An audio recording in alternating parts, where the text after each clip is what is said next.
15 days के अंदर अंदर मैंने किस तरीके से एग्जाम्पशन स्कोर किया था इन बिजनेस इकोनॉमिक्स। सिर्फ और सिर्फ 39.5 मार्क्स बन रहे थे। इससे कोई भी बच्चा पास नहीं होता है सीए फाउंडेशन के अंदर।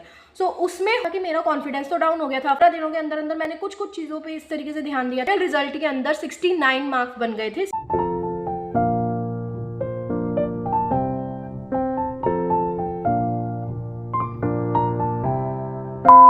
Hello everyone, welcome to my channel. आज की वीडियो में, जैसे कि आपको टाइटल से पता चल गया होगा, कि आज हम लोग डिस्कस करने वाले हैं कि मैंने किस तरीके से 15 डेज़ के अंदर अंदर, yes you heard me right, 15 days के अंदर अंदर मैंने किस तरीके से एग्जाम्पशन स्कोर किया था इन बिजनेस इकोनॉमिक्स। एग्जाम से 15 दिनों पहले मैंने 30 अगस्त को अपनी फ्रेंड को मैं भेज रही थी, मैंने पिक्चर उसको भेजी थी और उसके अंदर मेरे जो मार्क्स बन रहे थे इकोनॉमिक्स के, वो सिर्फ और सिर्फ 39.5 मार्क्स बन रहे थे।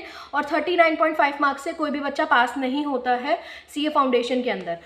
उसमें हुआ क्या था कि मेरा कॉन्फिडेंस तो डाउन हो गया था। ऑफकोर्स किसी का भी कॉन्फिडेंस डाउन हो जाता है। उसके अंदर अंदर मैंने कुछ चीज़ों पे इस तरीके से ध्यान दिया था, जिसकी वजह से मेरे फाइनल रिजल्ट के अंदर 69 मार्क्स बन गए थे। 69 मार्क्स, मैं दोनों का अभी स्क्रीनशॉट भी शेयर कर दूंगी आप लोगों को।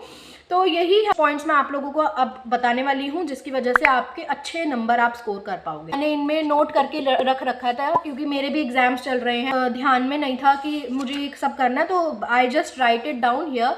आप लोगों का जो पेपर है ना, वो है 24 जनवरी को, ठीक है। तो ये मुझे लगता है ठीक टाइम है बनाने के लिए वीडियो। आपके पास वीडियो आ जाएगी। आप ये चीज़ मैंने 15 दिनों में इम्प्लीमेंट करी थी। ज़रूरी नहीं है आप 15 दिनों में करो, आप उसको कम दिनों में इम्प्लीमेंट करके भी अच्छे मार्क्स लेके आ सकते हो। नंबर 1 की शॉर्ट्स के अंदर भी बताया था कि जो भी हमारे टीचर्स हमें जो कर्व्स के, बहुत सारे इकोनॉमिक्स के अंदर ना कर्व होते हैं, कि जैसे long run average cost curve है, short run average cost curve है, प्रोडक्शन का अलग कर्व है, एंजल कर्व है, ये सारे कर्व्स हैं।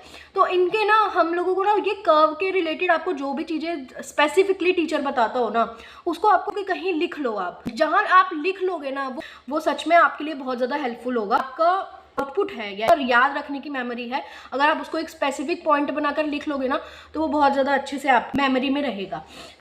टिप नंबर 2 की बात करते हैं। स्टार्ट लर्निंग क्यूमुलेटिवली, चीज़ों को करना स्टार्ट करो। जैसे हम लोग क्या करते हैं, प्रोडक्शन एंड कॉस्ट एक चैप्टर है, ठीक है। तो हम लोगों को प्रोडक्शन के भी कुछ हमें कर्व्स दे रखे हैं। टीपी का कर्व है, एमपी का कर्व है, कॉस्ट के भी कर्व, सी का कर्व हो गया, एएफसी का कर्व हो गया। उनके रिलेशन को तो आप रखो ही याद अच्छे से। कर्व जो आपस में इंटरलिंक्ड है, पूरे सिलेबस में से मैं बात कर रही हूँ, साथ रिवाइज करने की कोशिश करो। यहाँ पर हमारा टोटल प्रोडक्ट हाईएस्ट है, तो आप बताओ कि यहाँ पर हमारा कॉस्ट क्या होगा। इस तरीके से क्वेश्चन आ जाते हैं, इसको भी आप थोड़ा याद रखा करो। बात करते हैं थर्ड टिप की। आपको ना शॉर्ट शीट्स बनानी है। देखिए आपकी हेल्प क्या हो जाएगी, कॉन्फिडेंस बूस्टअप हो जाएगा आपका। छोटी स्पेसिफिक चीज़ों की शीट्स तैयार हो जाएंगे। तो जो 1.5 डेज हमें मिलते हैं हर पेपर में, वो उस टाइम पे आपको रिवाइज करने में बहुत ज़्यादा हेल्प करेगी। 1.5 डेज के अंदर आपको सबसे ज़्यादा क्या चाहिए, सिर्फ कॉन्फिडेंस ही चाहिए और कुछ नहीं चाहिए। तो कॉन्फिडेंस लाने के लिए ये आपका बेस्ट तरीका रहता है। याद करके आपने शीट बनानी है। पूरा चैप्टर आप याद करो, उसके बाद आप शीट बनाओ। इंपॉर्टेंट बात टीचर बता रहे, वो आप अपनी शीट में ऐड कर ही रहे हो। Moving on to 4th tip, continuously आपने रिवाइज करना है।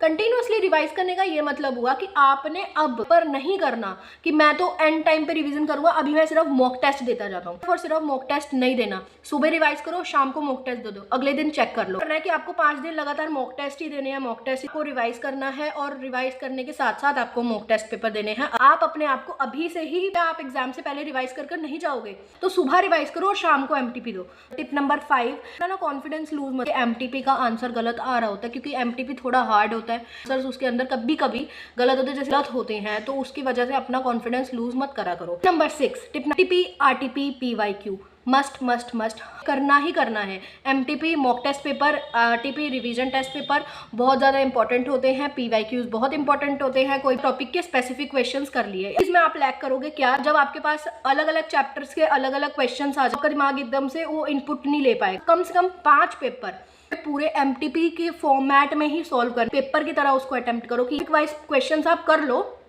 वो टॉपिक आपका स्ट्रॉन्ग कर देगा। जब आप पेपर फॉर्मेट में दोगे ना, सॉल्व करने में बहुत ज़्यादा इंपॉर्टेंट एग्जाम आप देने बैठ रहे हो, तो जो एग्जाम का इन्वायरमेंट होगा, टाइमर लगाओ। और बिजनेस इकोनॉमिक्स में 2 घंटे का टाइम आपको मिलता है, तो अपने आप को आप सिर्फ 1.5 घंटे का टाइम दो, उसमें ही पेपर सॉल्व करो, उससे आपकी स्पीड बहुत तेज बनेगी, टाइमली पेपर हो जाएगा। तो द 7th नंबर टिप, यही एडवाइस देते हैं, कोई भी नया टॉपिक मत करो। अगर आप करना चाहते भी हो, इजी टॉपिक उठाओ, भी हो और स्कोरिंग भी हो। जितने 4 महीनों में तैयारी करी है वही तैयारी आपकी काम आएगी, 15 दिनों के अंदर स्मार्टनेस काम आने वाली है ना। आपने जितने चैप्टर्स कवर कर लिए कोई मतलब टीचर्स बता देते हैं यार कि आप ये टॉपिक्स तो इंपॉर्टेंट है, वो टॉपिक्स कर लो, पूरा चैप्टर मत करो। That was it for today guys. Tips अच्छी लगी हो तो please like share and subscribe. मैं आगे भी आपके लिए ऐसी टिप्स लेके आया करूंगी। 15 डेज पहले तो मेरे साथ हर सब्जेक्ट में ही ऐसा हुआ था, और 15 डेज बाद मेरे हर सब्जेक्ट में पासिंग मार्क्स आए थे। हमारे अटेम्प्ट में सिर्फ 14% रिजल्ट आया था। कॉन्फिडेंस बूस्ट अप कर सकती हूँ।